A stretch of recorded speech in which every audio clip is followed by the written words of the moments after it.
Ketegangan antara Cina dan Amerika Serikat memanas gara-gara perang dagang. Sekarang dua raksasa ekonomi dunia itu saling menyatakan siap untuk jenis perang apapun.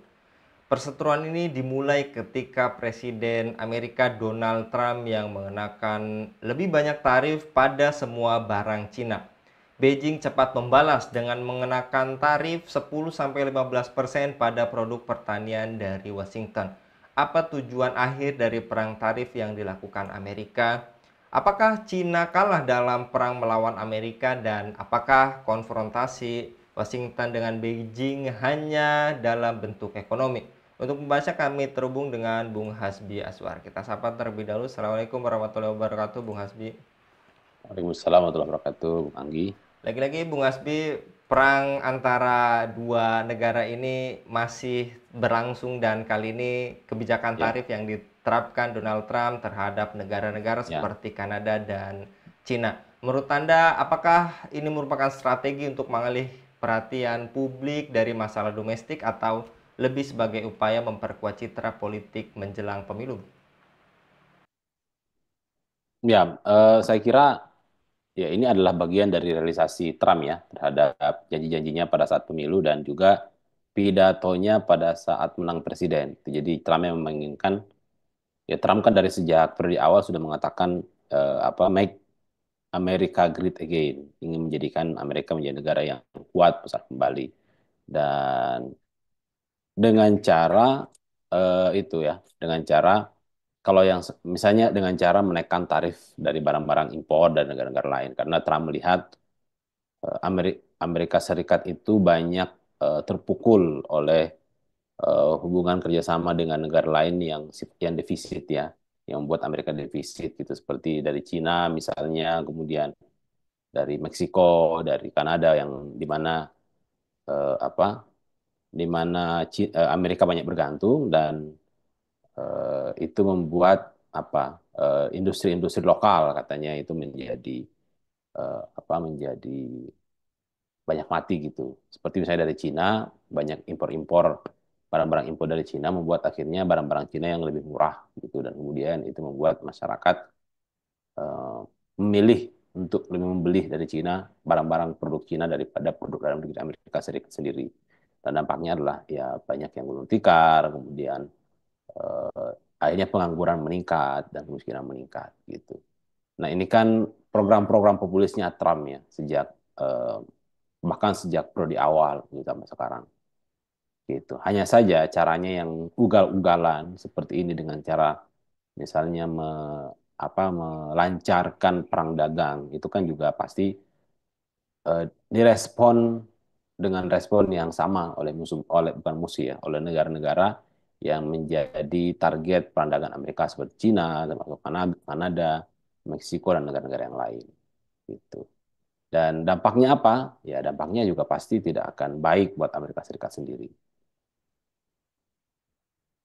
Ya, baik. Dan lantas bagaimana sikap proteksionisme yang diambil Trump terhadap impor Cina dan Kanada dapat mempengaruhi hubungan diplomatik jangka panjang dengan sekutu utama Amerika serta mengurangi peluang kerjasama multilateral yang lebih besar, Bung? Nah, di Kanada itu kan yang saya pernah baca ya, Bung Anggi ya, misalnya Kanada itu eh, mensuplai sekitar 40% kalau tidak salah kebutuhan listrik di beberapa wilayah di Amerika Serikat itu. Nah, jadi Amerika itu sebenarnya dalam beberapa hal itu sangat bergantung pada Kanada, termasuk kalau tidak salah juga baja.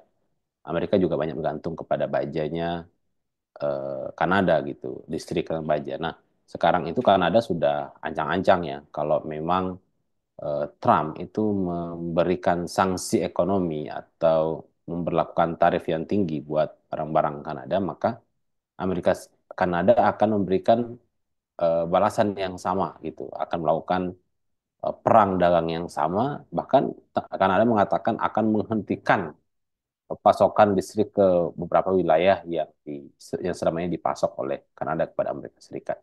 Nah, jelas cara Trump yang ugal-ugalan ini kan juga akhirnya direspon secara negatif oleh negara-negara sekutu Trump sendiri gitu, termasuk juga bahkan Cina ya. Cina itu adalah negara yang eh, salah satu negara ya yang menjalin hubungan perdagangan yang eh, sangat intens dengan Amerika Serikat gitu. Nah, jadi ketika misalnya Amerika Serikat itu apa? Ketika Amerika Serikat itu terus memberikan sanksi-sanksi ekonomi kepada Cina, maka Cina juga akan berlaku sebaliknya. Dan ketika Cina melakukan itu, ini sudah jalan ini ya. Misalnya Cina akhirnya memperketat barang-barang impor dari Amerika Serikat gitu, seperti produk-produk makanan, pertanian misalnya. Dan bahkan Cina juga sudah mulai membatasi investor-investor dari Amerika Serikat untuk datang. Padahal selama ini kita tahu bahwa Cina itu adalah salah satu tempat di mana investor-investor Amerika itu banyak sekali datang ke sana gitu.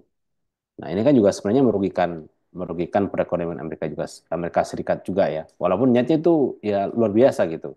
Niatnya adalah memproteksi ekonomi Amerika Serikat dari serangan impor sehingga lapangan kerja dalam negeri tetap eksis dan kemudian pengangguran bisa dikurangi.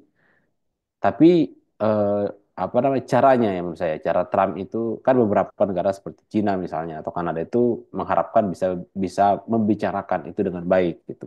Tapi Trump itu kan tidak melakukan itu. Trump itu sukanya berkuar-kuar kemudian mengambil langkah-langkah langsung mengambil langkah yang sepihak gitu. Ya, secara otomatis kan juga direspon oleh negara-negara lain dengan keras. Nah, ini malah merugikan sebenarnya Amerika Serikat sendiri dalam banyak hal ya misalnya dengan banyaknya ketergantungan Amerika dalam berbagai hal terhadap Cina kemudian juga investasi Amerika yang besar di Cina misalnya kemudian juga ketergantungan dari Meksiko Kanada maka ketika memberikan memperlakukan tarif yang tinggi kepada negara-negara itu maka negara itu juga akan eh, memperlakukan hal yang sama kepada Amerika dan Amerika kan menjadi ini Amerika menjadi bermasalah begitu seperti perusahaan-perusahaan tertentu di Amerika seperti Baja misalnya itu ya mereka akan kesulitan bahkan harga-harga di dalam negeri pun akan naik gitu. Nah itu kan juga merugikan masyarakat Amerika Serikat sendiri ya dengan cara yang sifatnya ugal-ugalan itu malah akan buruk terhadap Amerika Serikat sendiri bukan hanya dampaknya pada ekonomi tapi ya seperti Kanada Meksiko misalnya atau negara-negara yang menjadi target Trump itu mereka akan mungkin mencari sekutu-sekutu menjadi mitra-mitra baru dalam dalam politik luar negeri gitu. Ini kan mirip dengan stylenya Trump di periode pertama, gitu kan? Terlalu keras terhadap sekutu-sekutunya. Akhirnya sekutu-sekutunya membuka ruang kepada pesaing-pesaing Amerika seperti membuka ruang terhadap Cina, membuka ruang terhadap Rusia. Nah, ini malah merugikan, ini malah menjadi bumerang ya, menjadi bumerang sendiri terhadap Amerika Serikat gitu. Dan kepentingan strategis Amerika Serikat untuk tetap untuk tetap menjadi negara yang dominan.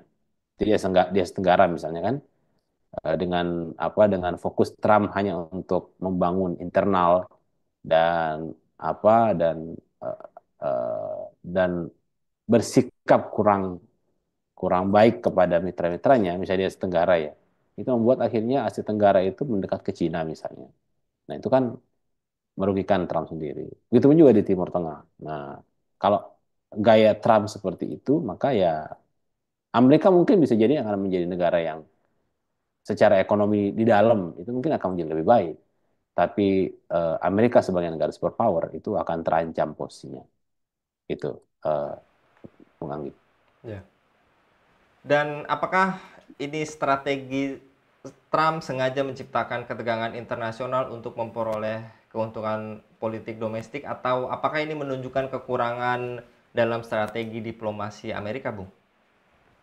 Ya kita kan pernah melihat dulu ya pas COVID, Bung Anggi ya, itu juga membuat akhirnya Trump kehilangan dukungan dan kalah oleh Biden kan, gitu. Secara pada saat itu di era tahun 2020, COVID itu kan luar biasa menyebar dengan sangat cepat ya.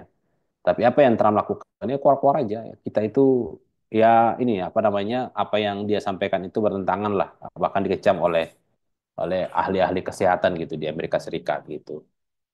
Eh, apa namanya mengatakan bahwa COVID di Amerika tidak separah negara-negara lain gitu. Jadi tidak mau bersikap tegas terhadap masalah COVID. Ya akhirnya membuat ribuan ya per hari, kalau tidak salah itu waktu itu ribuan per hari warga Amerika yang meninggal karena COVID gitu. Nah itu membuat akhirnya masyarakat kecewa kan dengan perilaku Trump. Bahkan kerjanya ya waktu itu Trump apa? Cuma kerjanya adalah menyalah-nyalahkan, nyalah-nyalahkan Cina lah, apa kemudian waktu itu ingin keluar dari WHO lah misalnya Amerika Serikat gitu karena itu untuk kepentingan Cina. Dan dampaknya apa? Ya buruk ya kan. Setiap harinya itu 1.000 orang gitu di Amerika Serikat eh, mati karena COVID. Ya ribuan orang mati karena COVID. Bahkan kalau tidak salah kurang lebih ratusan ribu orang ya, 200.000 orang yang tewas karena COVID. Itu karena Trump yang sangat menyepelekan gitu. Nah, jadi kalau dibilang apakah ini menguntungkan domestik Amerika Serikat, nah ini juga masih jadi pertanyaan, Bung Anggi ya. Apalagi kita tahu bahwa Trump ini adalah seorang oligarki juga gitu, dan di belakangnya juga oligarki-oligarki besar gitu ya. Dia juga disupport oleh oligarki, kemudian eh, apa? Dia juga dekat dengan oligarki gitu. Bahkan dia bagian dari situ, sehingga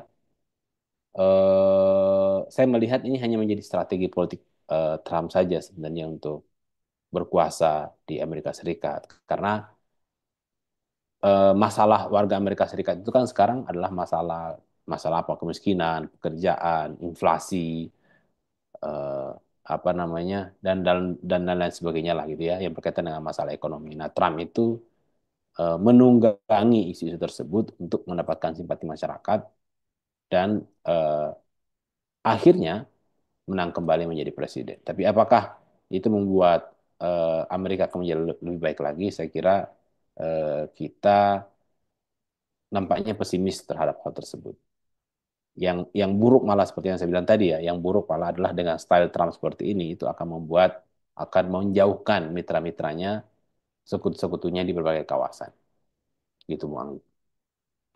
Lantas, apakah perang Talib ini akan memicu reaksi proteksionis global yang lebih luas dan pada akhirnya akan memperburuk ketidakstabilan ekonomi dunia? Dan apakah dampaknya terhadap rakyat biasa yang harus menanggung biaya tambahan ini, Bung? Nah, betul, pasti itu sudah menjadi warning dari berbagai kalangan ya, Bung Anggi ya.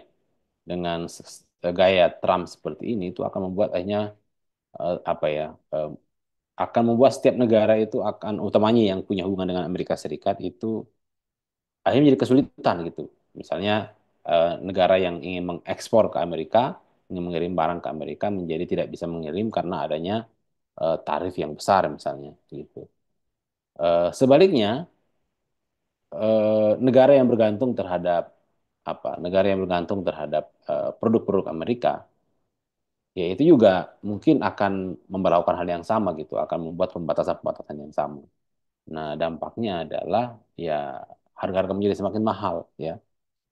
Perekonomian dunia menjadi semakin tidak stabil dan ya saya kira ya secara umum itu akan buruk lah ya untuk kondisi perekonomian dunia gitu. Saya kira ini bukan bagian saya Bung Agi ya, ini masalah ekonomi begitu. Tapi yang saya lihat dari sisi hubungan antar negara menurut saya itu pasti akan buruk gitu. Itu akan menciptakan ketegangan-ketegangan, bahkan akan membuat negara-negara itu akan menjauh. Negara-negara sekutu Amerika Serikat itu akan menjauh ya dari Amerika Serikat karena gaya Trump seperti itu. Ini sama dengan misalnya kalau kita bicara dengan tentang Gaza ya. Eh, Trump yang ingin mengambil alih Gaza itu kan membuat negara-negara sekutu utama Amerika Serikat di Timur Tengah menjadi marah gitu dengan sikap Trump. Dan ini akhirnya menjadi celah buat mereka negara-negara Timur Tengah untuk menjaga jarak dengan Amerika dan bisa jadi mendekat kepada negara-negara kompetitor Amerika Serikat seperti Cina maupun Rusia. Nah, ini ini sebenarnya secara politik merugikan Amerika Serikat sendiri dengan gaya Trump seperti itu. Padahal sebenarnya kan kalau kita bicara mengenai eh, kebijakan ya sebuah negara, oke lah misalnya Amerika itu memang butuh untuk mengendalikan persoalan ekspor impornya gitu. Apalagi dengan ketergantungan impor dari negara lain, kemudian dampaknya terhadap industri lokal, manufaktur dan sebagainya. Tapi kan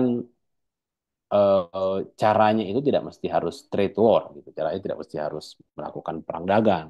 Kan bisa dilakukan dengan cara apa dengan cara diplomasi misalnya. Atau kalau memang terjadi pelanggaran-pelanggaran yang dilakukan oleh negara-negara mitra dagang kan bisa dibawa ke selama ini dibawa ke apa World Trade ya WTO gitu, Organisasi Perdagangan Dunia yang itu bisa menengahi dan bisa memutuskan bahwa ini adalah ada pelanggaran-pelanggaran dalam perjanjian perdagangan. Itu malah lebih elok ya daripada melakukan trade war karena dampaknya itu pasti akan besar terhadap Amerika Serikat sendiri gitu. Dan hal-hal seperti ini menurut saya kan terjadi secara cepat ya Bung Anggi ya. Nah, kalau Trump tidak punya mekanisme untuk memberikan alternatif cepat di dalam negeri, maka ya masyarakat sendiri akan berdampak. Tiba-tiba misalnya banyak barang-barang kebutuhan rumah tangga dari Cina yang akhirnya menjadi lebih mahal. Nah, itu kan membuat masyarakat akhirnya menjadi kesulitan begitu. Itu itu tidak masalah ketika produk-produk dalam negeri itu ada ya, ada alternatif ya, substitusi lah gitu, substitusi impor, ada produk-produk dalam negeri yang bisa menjadi alternatif cara cepat. Tapi kalau tidak ada, ya masyarakat sendiri yang akan kena dampaknya. Gitu, Bang.